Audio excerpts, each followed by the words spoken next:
Bonsoir bien-aimés frères, bonsoir mes sœurs. Je suis encore content d'être au milieu de vous ce soir.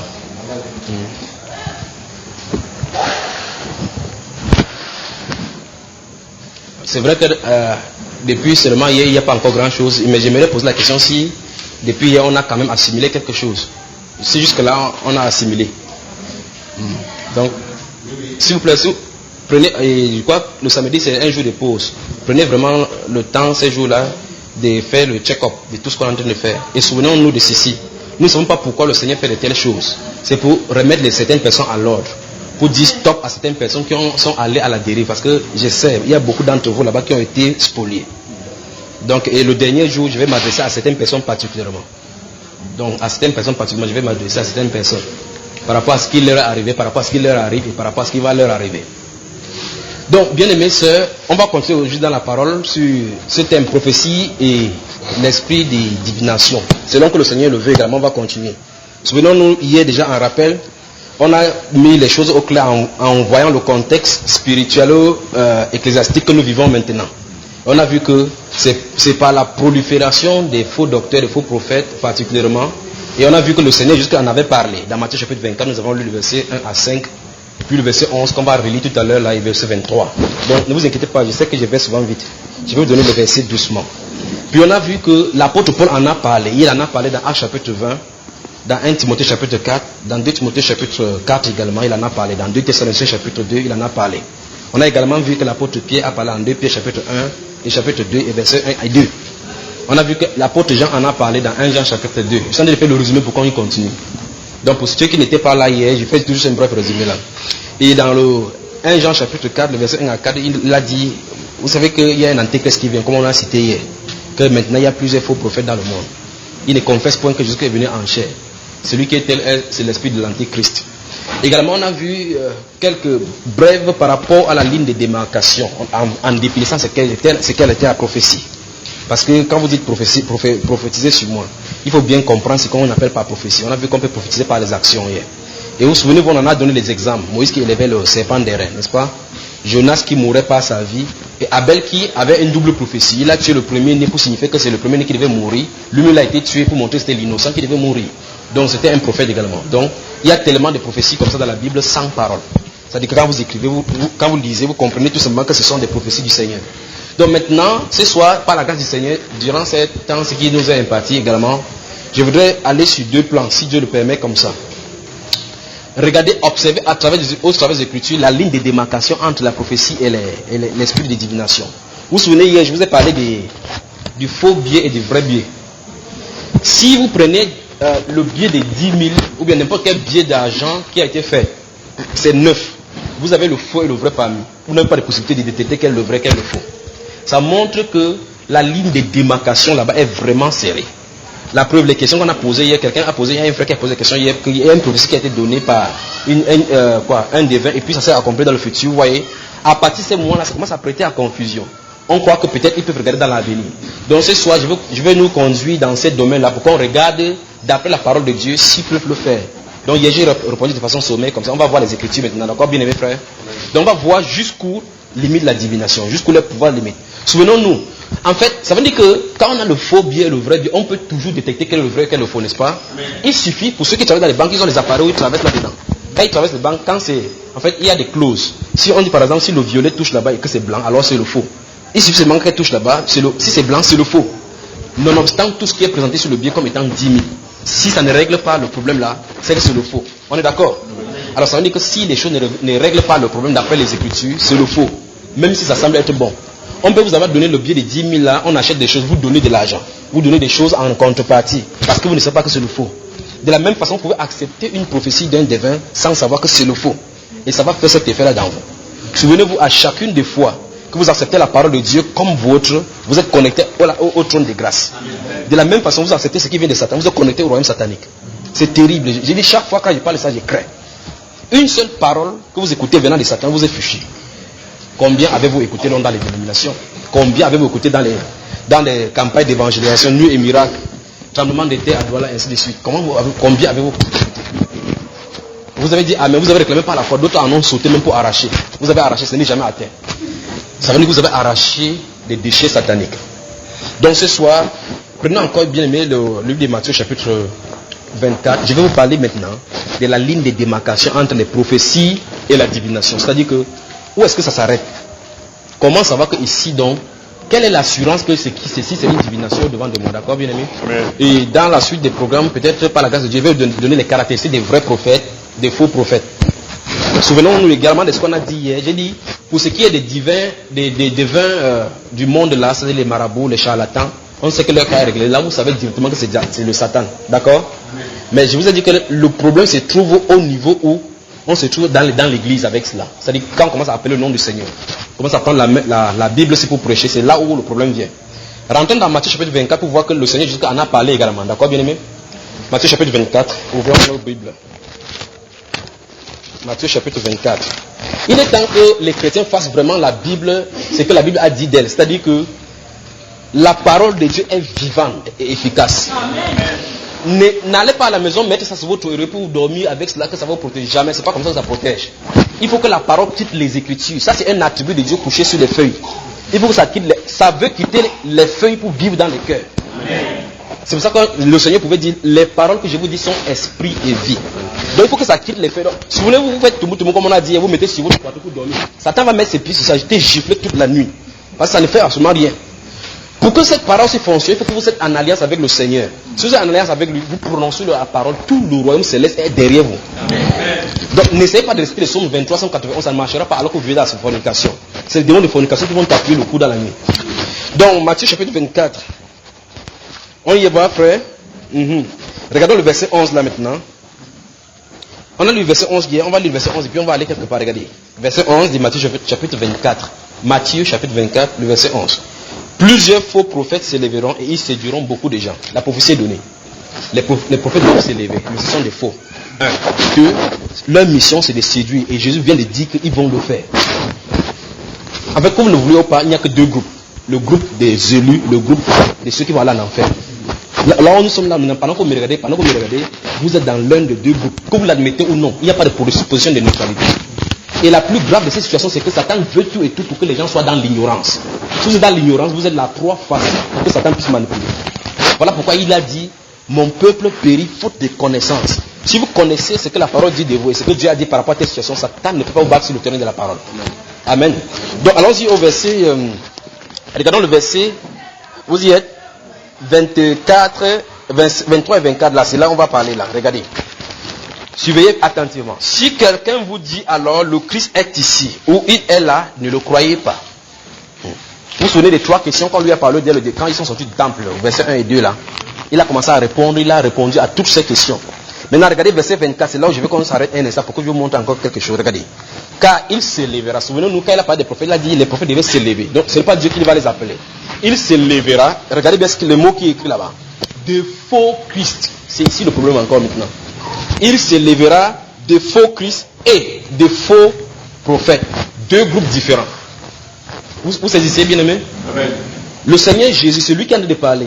Il est le maître souverain de l'univers. C'est lui le créateur des cieux et de la terre, tout ce qui s'y trouve. Donc s'il parle, sa parole fait autorité. On ferait mieux de l'écouter. Il dit, il s'élèvera de faux. Regardez bien. Initialement dans le verset 11, il a parlé de faux prophètes seulement. Ici, il parle de faux Christ et de faux prophètes. Donc c'est deux groupes de personnes différentes. C'est grave, je vous le dis encore une fois plus, c'est grave. Permettez-moi de crier chaque fois comme ça, c'est grave. Christ en grec veut dire oint. Donc les fausses onction vont entrer dans l'église. Fausses onction. Donc des personnes qui ont l'onction, mais que ça ne vient pas de Dieu. Église du Seigneur, il est temps de se réveiller. Il dit, car il s'élèvera des faux Christ et des faux prophètes. Souvenez-vous hier, je vous ai dit que les 5 ministères d'Éphésiens 4 là, Satan les a également en contrefaçon. Il dit qu'il s'élèvera des faux Christ et des faux prophètes. Donc, les gens vont avoir des fausses onctions. La question maintenant, je me pose. Posons-nous la question. Si vous n'avez jamais posé la question, posez-le ce soir. D'où vient-il que quelqu'un sort un de ce matin, il va au Nigeria et rentrer dans la puissance? On achète la puissance de Dieu? Il a acheté ça quelque part. Il y a des gens dans cette ville, si Dieu m'a montré quelqu'un qui était allé quelque part, on lui a donné le serpent, il l'a avalé. Et curieusement, il vient devant son assemblée, il dit cela. Pendant qu'il a parlé, le Saint-Esprit me dit, écoute, il parle comme ça de lui. J'ai dit, Seigneur, comment les gens ne peuvent pas comprendre? Il dit que certains de mes enfants l'ont compris, sont sortis. Il dit qu'ils sont allés en Égypte. Il racontait l'histoire d'une autre personne. Qu'ils sont allés en Égypte, dans une chambre. On a dit qu'entre là-bas, parce qu'il est jeune, il faisait des miracles. Un pasteur qui prêchait, il n'y a pas de miracles dans son ministère. Le pasteur lui demande, qu'est-ce que tu vas faire? Comment toi qui es jeune, tu fais les miracles comme ça? Il dit, papa, tu peux? Il a dit que je peux. Le père là est allé là-bas. Il a dit, on entre dans la chambre là, tu vois. Quand elle est entrée, on a dit que c'est un bois qui est allé. On a dit, ouvre seulement ta bouche, le bois entre. Elle a ouvert sa bouche. Un grand bois est entré dans son petit corps. Alors, il peut prophétiser.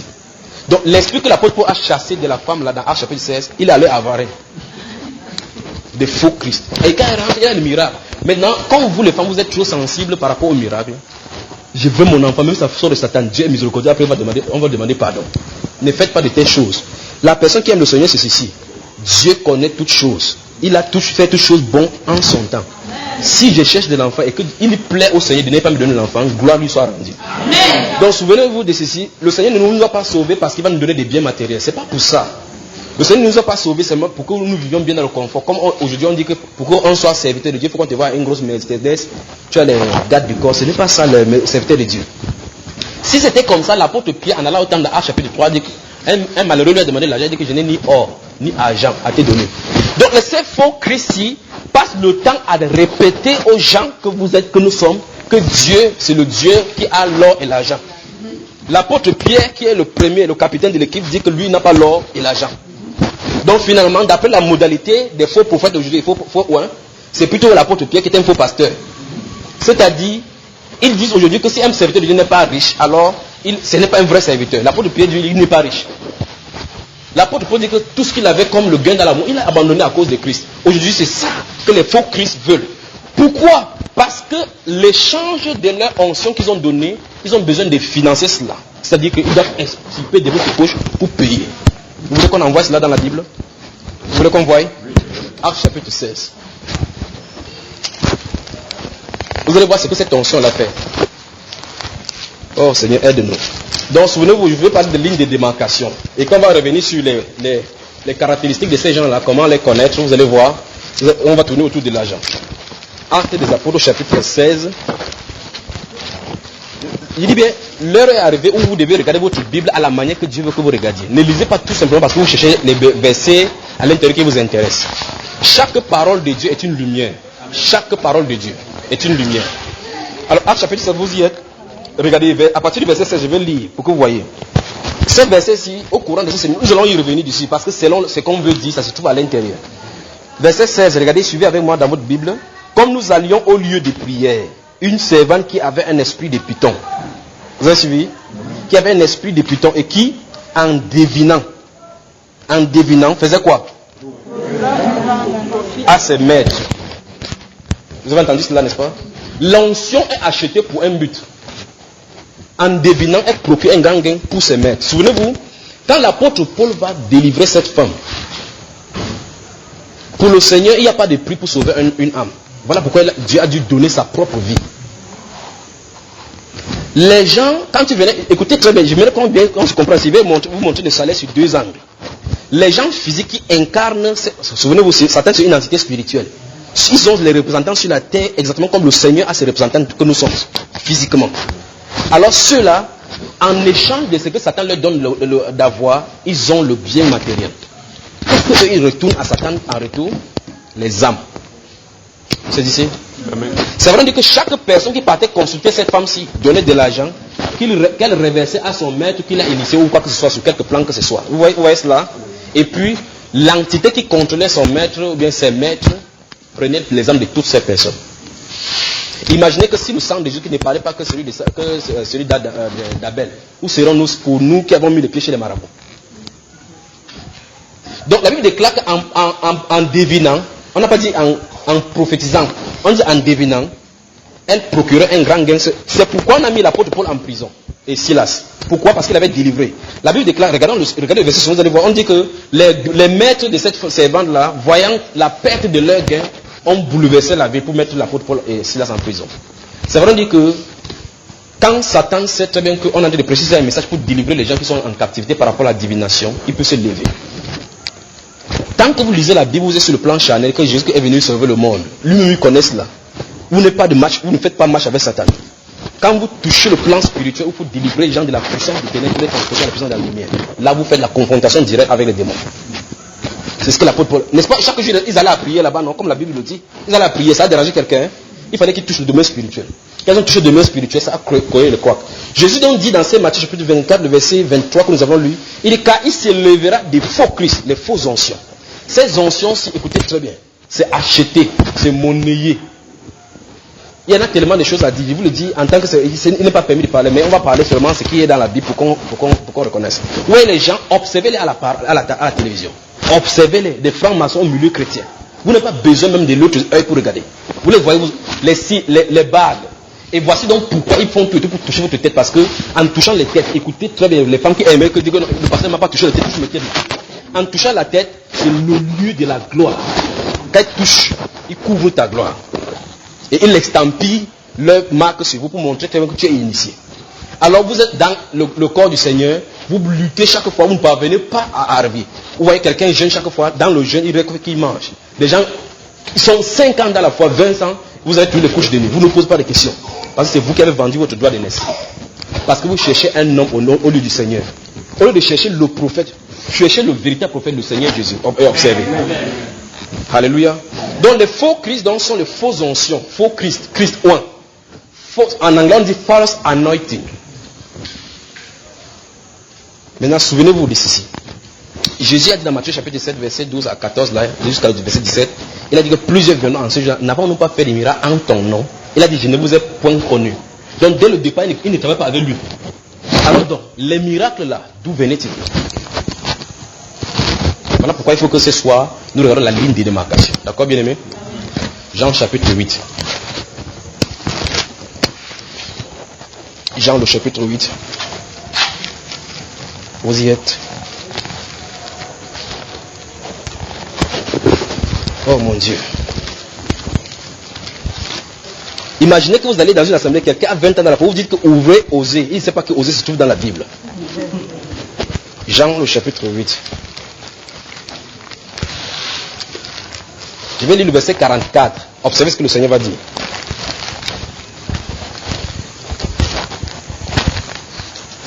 Jean chapitre 8, verset 44. Regardez. Écoutez. Vous avez pour père le diable. C'est terrible. Il s'adresse comme ça aux êtres humains qui étaient devant lui. Et remarquez encore ce que je vous ai dit depuis hier. Ces personnes-ci, ils ne s'adressaient pas aux gens qui étaient dans la foule. C'était des gens qui étaient des hiérarchies dans la chose religieuse. C'est ceux qui conduisaient Israël. Que Jésus dit que vous avez pour peur le diable. Imaginez là la population allait. Les gens là conduisaient la population où? Regardez très bien frère. Voilà pourquoi ils occupent de hautes positions. Des francs-maçons, les noms des anciens de l'église. Les sorciers sont là. C'est chez eux que vous venez prendre conseil pour votre mariage. Eux-mêmes qui ont déjà divorcé. Ils couchent avec les filles dans la nuit. Et c'est chez eux que vous partez. On les nomme n'importe comment à l'église, nonobstant du fait que les règles de la nomination dans la Bible sont claires. Quand tu travailles quelque part, tu es cadre directement, tu es ancien de l'église. Que Dieu nous vienne en aide. Regardez, il dit, vous avez pour père le diable et vous voulez accomplir les désirs de votre père. Je vous ai dit, comme Jésus a ses représentants sur la terre, Satan en a les siens. Et le but de ces personnes-là, souvenez-vous, c'est pour accomplir les désirs de leur père. D'accord, on va voir tout au long de l'âge, depuis la Genèse, il y en a. Regardez le suivant. Il dit, il a été meurtrier dès le commencement, Satan. Il a été meurtrier dès le commencement et il ne se tient pas dans la vérité parce qu'il n'y a pas en lui, il n'y a pas de vérité en lui. Vous voyez cela? Soulignez bien ces passages. Regardez bien ce que le Seigneur dit. Il ne se tient pas dans la vérité. Il veut parler de la ligne de démarcation là où Satan va glisser. Dans Jean chapitre 17, le verset 17, le Seigneur, pendant qu'il priait pour ses disciples, a dit, Père, sanctifie-les par ta vérité. Ta parole est la vérité. N'est-ce pas, bien-aimé? Donc Jésus veut dire que Satan ne se tient pas stable dans la parole. Ça veut dire directement, Jésus veut nous dire clairement ici que Satan ne peut pas parler selon la parole. Il ne pourra pas parler selon la parole. Le véritable problème entre vous, pour ceux qui ont été catholiques, vous allez remarquer que très souvent ils prennent un jet de là pour vous jeter là. Je ne sais pas comment les gens jusqu'à dire que monsieur le prêtre jette pour moi. C'est pour endormir leur esprit afin qu'ils font les incantations pour les amener dans l'état d'éveil. Et les gens sont là, ils lui derrière cette eau. Ce qui veut dire c'est ceci. Pour que Satan puisse te faire comprendre ce que la Bible dit autrement, il faut qu'il ait touché au niveau de ton subconscient. C'est-à-dire que c'est pourquoi vous devez lire la Bible. Pour que si quelqu'un est au-devant de vous, le Saint-Esprit puisse utiliser les passages qui se trouvent en vous pour te montrer que ça est faux, ça est vrai. Voilà pourquoi je vous ai dit hier, s'il me tient devant vous, il dit quelque chose. Vous ne savez pas, vous n'avez rien pour discerner que c'est Dieu qui est devant vous. En dehors de cette chaise, vous ne pouvez pas voir au-delà de celui qui est à l'intérieur. Et c'est ça, avec les vrais et le faux. Vous pouvez soulever le billet de 10 000, vous savez comme ça, qu'on m'a dit que ton œil ne pourra pas voir. Il faut que ça passe par l'infrarouge. Alléluia. Amen.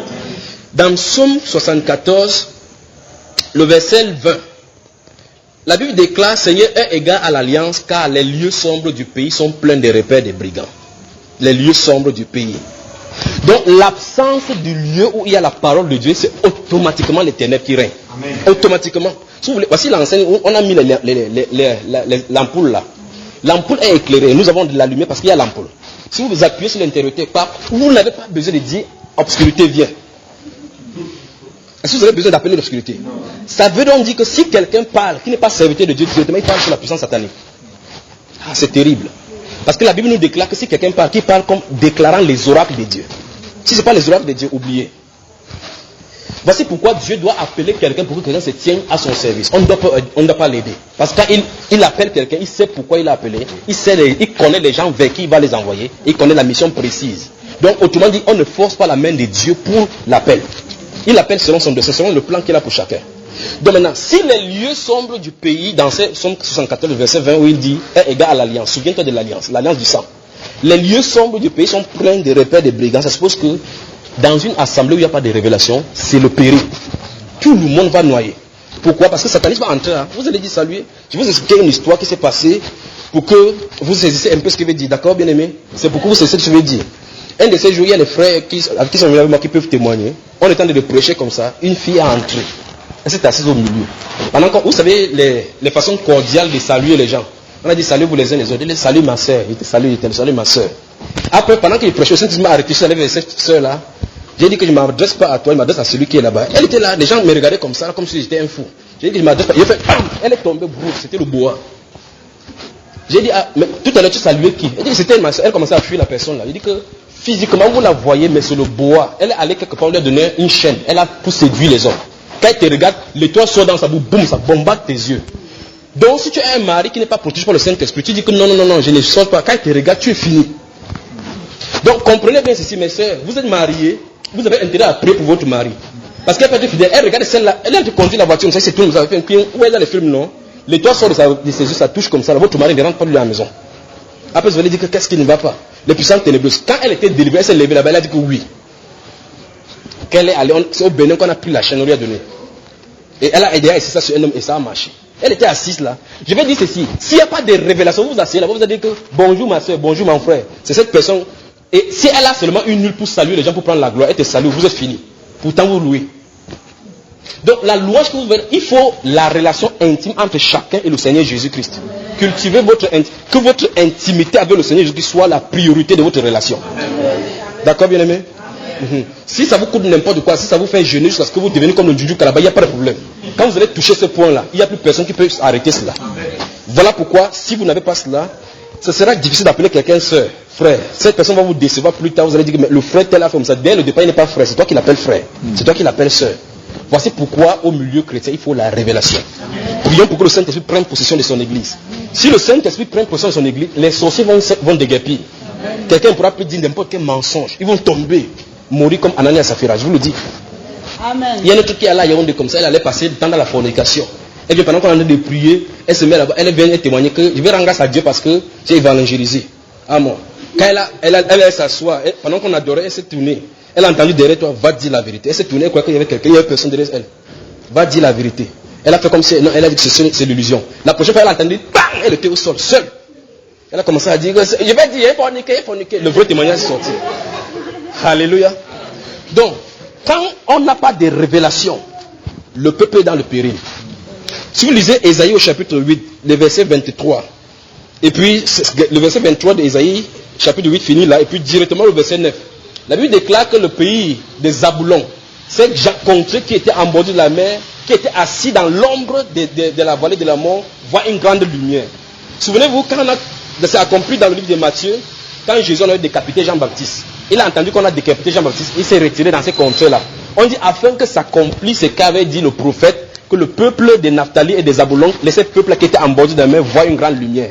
Donc, ça veut dire que la Bible déclare que comme jusqu'à venu là-bas, il y avait les ténèbres, c'était les ténèbres, mais vous voyez la lumière chaque jour. Donc les gens là vivaient comme ça, c'était mort entièrement. Si la parole ne fait pas partie de ta vie, tu es fini, tu es fichu. Donc tu vas porter la veste, tu t'appelles le patron que c'est nous qui commandons ici dehors. Tu ne bois même pas comme un chien qui vit. Alléluia. Psaume 74, la prenez sur le verset 4 et observez. Avant qu'on continue ici. Psaume 74, le verset 4. Psaume 74. C'est terrible, bien aimé. Psaume 74, verset 4, regardez. Peut-être, je s'en ai parlé, vous croyez que peut-être c'est moi qui s'en ai dit. Regardez, observez les Écritures, regardez. Voici donc pourquoi le Seigneur a donc dit dans ce verset 20 du même chapitre que est égal aux alliances, car les lieux sombres du pays sont pleins de repères des brigands. Donc là où il n'y a pas l'évangile, dans vos villages, voilà pourquoi il y a les sorciers là-bas, les gens fuient le village. Vous fuyez le village, pensez que quand vous fuyez le village, on ne vous voit pas. Dans le monde spirituel, il n'y a pas de distance. Vous êtes aux États-Unis, on veut que vous tombiez, vous tombez. Donc, ça veut dire définitivement, la seule façon de se cacher, c'est sous le sang de Jésus. Amen. Donc, chapitre 64, regardez le verset 4. Tes adversaires, c'est le psalmiste, c'est le prophète Asaph là, parle comme ça au Seigneur. Regardez bien. Tes adversaires ont rugi au milieu de ton temple. Ils ont établi pour signe leur signe. Vous entendez? Ça veut dire que si le Saint-Esprit n'est pas là, automatiquement ça a pris le règne. Et en fait, la Bible prophétise en disant que cet adversaire qui s'élève au-dessus de tout ce qu'on appelle Dieu et tout ce qu'on adore, il va aller s'asseoir dans le temple. Donc ça veut dire que son dessein, ce qu'il avait dans le cœur, il va s'accomplir avant que le Seigneur vienne le trouver. Donc il va quand même accomplir ses desseins. Il avait dit dans Isaïe 14, verset 12, en descendant, que je serai semblable à l'Éternel. Je monterai sur les sommets. Vous voyez cela, n'est-ce pas? Il va l'accomplir. Il va entrer, et les gens vont adorer. Tous ceux dont le nom n'a pas été écrit dans le livre de la vie vont adorer. Et l'apôtre Jean nous a dit hier que cet esprit antique est déjà dans le monde depuis l'an 95. Donc peut-être là où tu te trouves là maintenant, depuis tu sais, Satan, ça te rend compte. Souvent, je vous ai dit hier que supposez que les conducteurs ou bien les gens qui vous ont toujours dirigé soient des satanistes. Vous adorez qui depuis? Vous ne savez pas. Voilà pourquoi priez que Dieu vous donne la révélation. Seigneur, qui se tient devant de moi? Priez. Ne regardez pas l'aspect de la personne. Priez que Dieu vous montre les gens qui vous conduisent. Alors si Dieu te montre ses faiblesses, c'est pour que tu le soutiennes dans la prière. D'accord, bien aimé? Ne fais pas aveuglement confiance comme ça aux gens. Parce qu'un homme n'est pas moi à la croix pour toi. C'est Jésus. C'est à Jésus qu'on peut s'abandonner sans compter, sans regarder en arrière. Parce qu'il est le bon berger. Amen.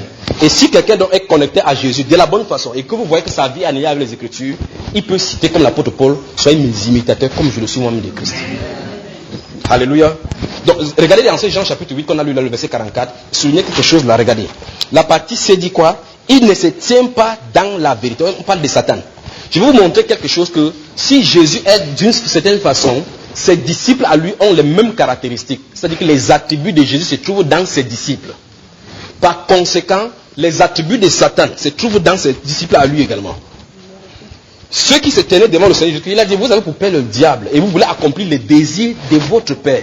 Souvenez-nous, on parle de prophétie de divination. Je vais simplement vous montrer la ligne de démarcation. C'est Jésus qui est en train d'expliquer là. Il dit, Satan, il ne se tient pas dans la vérité. Donc Satan ne peut pas tenir ferme dans la parole. Voilà pourquoi il va dire à Ève que Dieu a-t-il vraiment dit cela? En fait, il sait que le jour où vous mangerez, vous voyez, il tord l'écriture. Est-ce que vous comprenez? Il ne peut pas tenir ferme dans la vérité. Donc, voici ce que Dieu veut nous faire comprendre. Pour détecter l'esprit de divination, suivez-le au travers de la parole. Au travers de la parole. Et maintenant, que faire quand vous prenez la Bible, vous êtes tout la Bible, elle veut commencer par où? Et puis vous cherchez les psaumes. Pasteur, donne-moi le psaume de bénédiction. Quelqu'un m'appelle, vous dit que, pasteur, où est le psaume pour voyager? Il dit, voyage, tu ferais mieux de voyager, laissez les psaumes tranquilles. Quand on lui donne les psaumes pour voyager, vous voyez? Pourquoi? Parce que, écoutez, ces gens de séquelles, c'est les séquelles des gens qui ont été touchés par la divination. C'est-à-dire qu'avant de se convertir, s'ils sont déjà convertis, avant de se convertir, je ne vais plus utiliser ce mot, avant de venir à l'église, vous permettez donc, c'est la vraie expression, parce que quelqu'un qui est converti ne ferait pas de telles choses.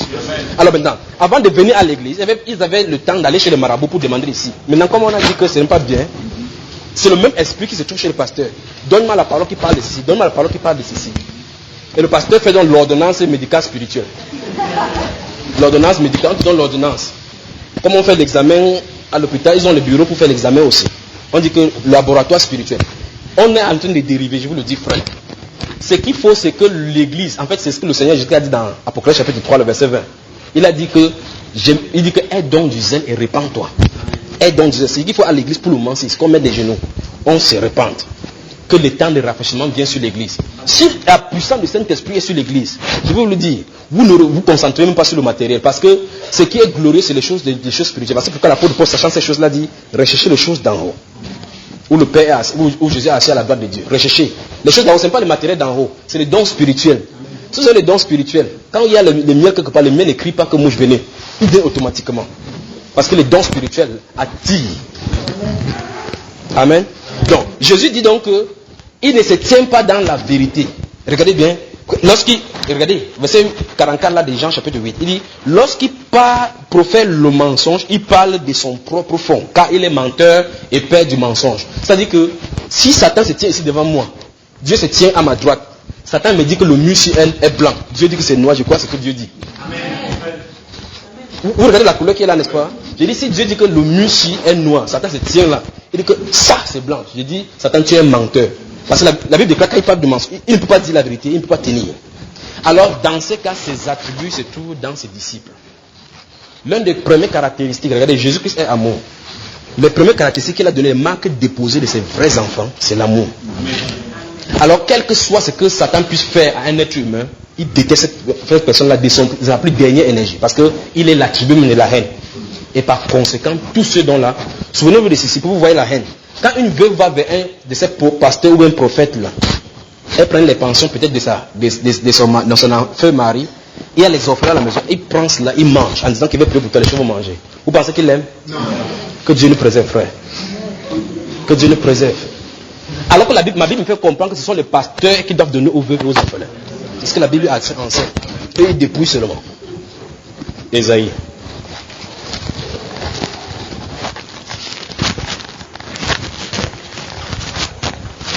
On va lire beaucoup de passages dans Ésaïe. Pour notez seulement Ésaïe chapitre 44. Ésaïe chapitre 44.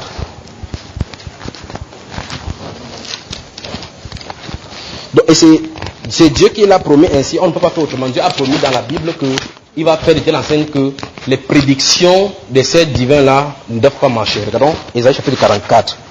Vous y êtes. Lisons les versets 25 et 26. Regardez ce que le Seigneur dit. Ésaïe chapitre 44, le verset 25 et 26. Écoutez bien, bien aimé. J'anéantis, vous y êtes, tout le monde y est? Regardez, c'est le Seigneur qui parle là. J'anéantis les signes des prophètes de mensonges. Vous avez entendu cela? Vous vous souvenez dans Psaume 74, verset 4, on a vu qu'ils ont changé le signe de Dieu en leur signe, n'est-ce pas? Donc ça veut dire que Dieu peut les permettre qu'ils font ça pour un certain temps. Après, il va les anéantir. Il anéantit les signes. Dieu nous donner des indications ici. Amen. Regardez, il dit, j'anéantis les signes des prophètes des mensonges et qu'est-ce qu'il dit? Et je proclame insensé qui? Les devins. Je proclame insensé les devins. Je fais reculer les sages et je tourne leur science en folie. Regardez, verset 26 enfin. Je confirme la parole de mon serviteur. Vous vous souvenez, hier quand on a pris cet exemple de 2012 avec 44 personnes qui devaient se convertir là. Si ces personnes étaient des serviteurs du Seigneur, Dieu aurait confirmé leur parole. Il dit qu'il confirme. Dieu dit d'une façon, voici ce que le Seigneur veut dire. Le Seigneur veut nous dire au verset 25 que quand les gens qui travaillent, les faux prophètes vont parler, il va bloquer. Et quand ces serviteurs vont parler, ils vont ouvrir la voie pour que ça marche. C'est ce que Dieu a dit. Vous vous souvenez des questions qu'on a posées hier, n'est-ce pas? Je parle de la ligne de démarcation pour que vous voyez l'assurance que Dieu a mise là-dedans. C'est-à-dire que, bien aimés frères, bien aimés sœurs, vous êtes devant de quelqu'un qui vous donne quelque chose qui est censé arriver. Si ça n'arrive pas, ce n'était pas Dieu qui avait parlé. N'essayez pas de côtoyer. Alors, regardez. Il dit, je confirme la parole de mon serviteur, verset 26, et j'accomplis ce que prédisent mes envoyés. Remarquez très bien et comparez avec ce que le Seigneur Jésus a dit tout à l'heure. Là. Il a dit qu'ils s'élèveront. Mais ça, Dieu dit que c'est lui qui va les envoyer. Quand Dieu envoie, il leur donne ce qu'on va dire. Vous vous souvenez de Amos qu'on a dit hier là? On a dit que va dans telle ville, il va prophétiser, il a dit 0. Je reste ici. Il ne vient pas aussi, ne prophétise pas, parce qu'il dit seulement les malheurs. Comme maintenant on prophétise que non, il y aura la paix, il y aura ceci, et le bulldozer de Saint-Esprit est en marche. Pour chicoter les gens, pour les faire sortir. Donc Dieu dit ici, il dit, j'accomplis ce que prédisent mes envoyés. Vous voyez cela? Donc Dieu va faire accomplir les paroles que ses serviteurs ont prophétisées. Pourquoi? Parce qu'ils sont censés prophétiser sous son impulsion. Ce n'est pas par leur propre désir qu'ils veulent prophétiser. C'est-à-dire que si je regardais le frère, si j'aimerais lui dire que frère, tu auras l'avion. Je n'ai pas même s'il le dit, il va entendre. Je n'ai pas le pouvoir de faire venir l'avion. Si vous comprenez. Je n'ai pas le pouvoir de faire venir l'avion. Si quelqu'un est aveugle, là, comme un garçon qui est venu là, il était aveugle, hein, on a dit que désormais tu vois. On lui a arrêté la main pour faire marcher. Il allait à la maison. Il est rentré la prochaine fois, il voyait. Quand tu dis comme ça, là, la prochaine fois, tu vas aller négocier avec lui que essayer de voir. Il n'y a pas de pouvoir pour faire cela. Il faut que Dieu soit derrière pour dire la chose. Et maintenant, si Dieu n'a pas parlé, le vrai prophète ne parle pas. Il dit bien, si Dieu n'a pas parlé, le vrai prophète ne parle pas. Et si Dieu a parlé, les choses peuvent sembler être contraires à ce qu'il est en train de regarder. Il dit exactement ce qu'il est en train de voir. Parce que si vous regardez dans la Bible, il y a des choses qu'il ne faut même pas... Si vous êtes incrédule, c'est que vous comprenez pourquoi les gens sont incrédules. Parce que les gens parlent, les prophètes parlent à un moment donné où il n'y a pas d'explication. Vous vous souvenez de ce prophète Élisée qui a dit que d'ici demain, là, vous aurez 2 mesures d'or pour un denier. Quelqu'un a dit que si... Il a semé là-bas, il dit que les fenêtres se trouvent par où là dans le ciel. Pourquoi? Parce que c'était impossible. Il y avait quoi? On avait encerclé la ville. Le prophète voit au-delà parce qu'ils sont les aigles. Les aigles sont les caractéristiques des oiseaux là qui regardent à plus d'1 kilomètre, voient quelque chose avec exactitude. C'est pas comme les pigeons là, quand il y a un peu d'embrouille, ils fuient là. Les aigles sont les symboles même des prophètes de Dieu, ou bien des vrais et authentiques enfants de Dieu. Parce que les aigles n'ont pas peur de persécution. Quand vous voyez, quand il y a le storm c'est quoi en français? La tempête là, c'est là où vous avez l'aigle déploie ses ailes pour confronter la tempête. Pas nous quand on a un prédit pour nous que vous Seigneur, tu vois comment mon ennemi me fait, tu vois comment il me fait. Dieu voit tout. Avant qu'il ne fasse même ça, il savait. Ouais, quand il y a la tempête comme ça, les petits oisillons là fuient. Ils entrent dans le coin des maisons pour venir tirer sur les gens. Mais l'aigle sort donc pour aller confronter cela. Voilà les vrais enfants de Dieu. Vous ne verrez pas les enfants de Dieu commencer à se plaindre ici. Si vous comprenez.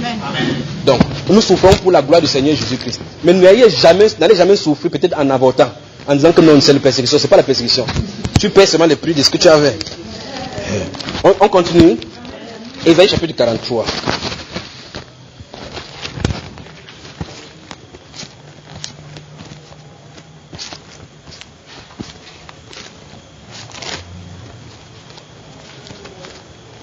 Verset 9. Ésaïe chapitre 43. Vous y êtes? Regardez. Que toutes les nations, souvenez-vous, c'est le Seigneur qui parle là. Que toutes les nations se rassemblent et que les peuples se réunissent. Qui d'entre eux a annoncé ces choses? Lesquels ont fait entendre les premières prédictions? Qu'ils produisent leurs témoins et établissent leurs droits, qu'on écoute et qu'on dise c'est vrai. Vous voyez ce que le Seigneur est en train de dire? Dieu veut dire que c'était un Dieu qui a déjà prévu les choses, parce que dans Ésaïe, il dit des choses et ça arrive. Remarquez comment le Seigneur, vous ne savez pas quel Dieu on sait. Dieu parle d'un païen, il dit qu'il y a un serviteur. Si vous avez lu Ésaïe, vous allez voir, il a même prophétisé sur un païen qui va naître, il a donné le nom exactement, Cyrus. Il dit qu'il va faire toute ma volonté. Un jour, une femme accouche quelque part là-bas, en Perse, il dit que mon enfant c'est Cyrus. Elle ne sait pas que l'enfant là, le nom qu'elle a donné, c'est ce que Dieu avait prévu depuis. Il grandit, à un moment donné, il écrit les lettres là, si vous avez lu Néhémie et Esdras, il dit que allez et bâtissez Jérusalem. Il fait la volonté d'un païen. Donc Dieu dit ici que si vous avez les dieux dans le monde qui parlent là, quand vous parlez de prédiction, appelez-les que les gens se confondent et qu'ils disent s'ils ont assisté quelque chose et c'est arrivé. C'est ce que le Seigneur est en train de dire. Il dit que toutes les nations se rassemblent et que les peuples se réunissent. Qui d'entre eux? Qui? Vous vous souvenez quand les rois d'Assyrie sont venus en captivité à Jérusalem pour captiver Israël. Ils se vantaient qu'ils sont allés de l'autre côté, leurs dieux n'ont pas pu les sauver. Dieu dit maintenant que les nations là qui a les dieux, parce que chaque nation avec son dieu. Dans le pays américain, ils ont les dieux crânes là-bas, Dieu ceci, il y a les dieux poissons ici, Dieu ainsi de suite. En Inde, il y en a des milliards de dieux. Dieu a dit que malgré qu'il y a les milliards là-bas, qu'ils viennent se présenter et que quelqu'un dise quelque chose qu'il a dit et c'est arrivé. Qu'est-ce que Dieu veut nous faire comprendre? Dieu veut nous faire comprendre que c'est lui qui est le maître souverain de l'avenir. Amen. Juste la chance de vous montrer tout simplement, c'est que quand un prophète parle par rapport à l'avenir, suivez à la lettre. S'il dit que quelqu'un viendra, il portera la chaussure bleue. Si une personne vient, ne dites pas que non, la personne est venue comme elle a dit. Non. Si il donne un détail, il faut que le détail soit là. Amen. Si le détail n'est pas là, ce n'est pas cela. Un autre esprit a parlé. Parce que Dieu parle avec exactitude. D'accord, bien aimé? Ok, regardez, Ésaïe toujours, chapitre 41. Regardez, on va lire beaucoup de versets là. Vérifiez seulement. Ésaïe chapitre 41, verset 21 à 24. Ésaïe 41, verset 21 à 24. Oh mon Dieu. Vous y êtes? Ok, regardez. Plaidez votre cause, dit l'Éternel. Produisez vos moyens de défense, dit le roi de Jacob. Verset 22. Qu'il les produise et qu'il nous déclare ce qui doit arriver. Vous pensez que Dieu lancerait le défi comme ça? S'il y a quelqu'un qui puisse dire quelque chose qui va arriver? Ok, c'est bon, regardez. Quelles sont les prédictions que jadis vous avez faites? Dites-le pour que nous y prenions garde. Qu'est-ce que le Seigneur est en train de dire, bien-aimé? Qu'il n'y a eu jamais de personne dans l'autre divinité. En fait, il y a d'autres, en dehors de lui, il n'y a pas d'autre divinité. Dieu a la toute puissance. Voici la chose, je vais vous dire là maintenant. Satan, vous voyez comment le Cameroun est organisé, ou bien n'importe quel royaume du monde est organisé, n'est-ce pas? Vous pensez que la stratification de cette nation physique-là, où est-ce qu'ils prennent cela? Vous vous souvenez que la Bible déclare que Satan est le prince de ce monde-ci, n'est-ce pas? Ok. Vous vous souvenez que dans Matthieu chapitre 4, il a fait la proposition de ces royaumes à Jésus. Et il a même dit que ça lui a été donné, il donne à qui il le veut. Pas vrai? Ok. Comment le président de la République peut rester à Yaoundé? Il sait que quelque chose est passé à Douala, en dehors des médias. C'est-à-dire que, comme les lieux de culte, vous entendez qu'on a kidnappé un opposant ici parce qu'il a dit quelque chose par rapport au président. Comment il fait pour savoir? Essaye de me dire. Il a quoi? Appelez les indiques, les agents secrets et autres là-bas. C'est exactement comme ça que se passe le royaume satanique. Voici la chose. Satan est unilatéral comme nous. C'est-à-dire que là où je suis devant vous, ce n'est pas possible que je sois ici et je sois à un autre endroit. Seul Dieu a cette propriété. C'est-à-dire que la propriété de l'omniprésence. Vous suivez ce que je veux dire? Quand quelqu'un est omniprésent, il peut être partout au même moment. Quand il est omnipotent, il a la force pour faire n'importe quoi qu'il désire le faire. Quand il est omniscient, alors il sait toutes choses dans ses moindres détails et rien ne le surprend. Vous savez, en fait, Dieu ne peut pas être omniprésent sans être Dieu. S'il est moins Dieu, il ne peut pas être omnipotent. Il faut qu'il soit, s'il est Dieu, alors il est cela. C'est-à-dire, ne prions plus en disant que tu vois mes souffrances, Seigneur. D'accord? En fait, ce qu'il veut dire, c'est ceci. Comme Satan n'a pas cette propriété de Dieu, qu'est-ce qu'ils ont fait? Vous savez combien de milliards de démons des anges déchus, il est descendu avec eux? Imaginez un peu le nom, on dit que c'est le tiers. Imaginez les anges qu'il y a au ciel. La Bible est formelle, c'est le tiers qui est descendu.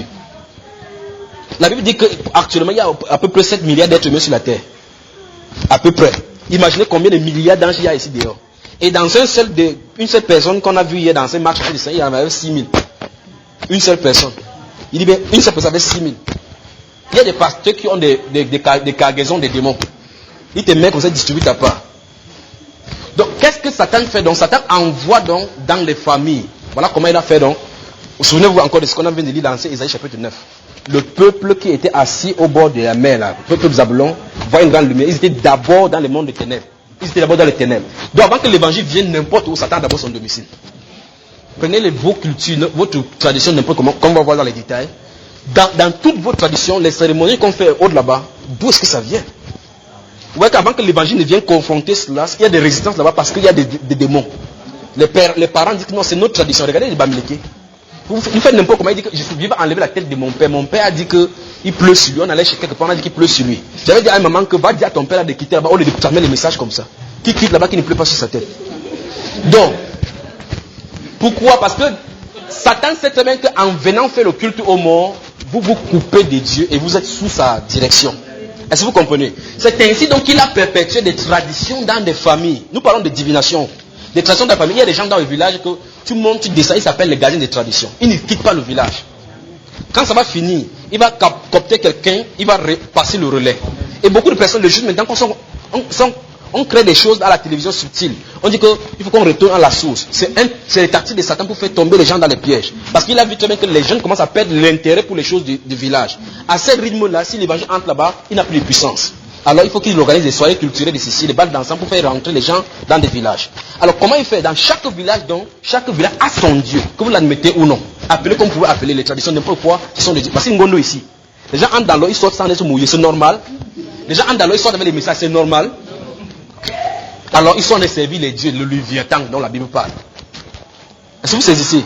Ok. Quand ils vont faire comme ça, les gens qui naissent là-bas, le père sert les démons.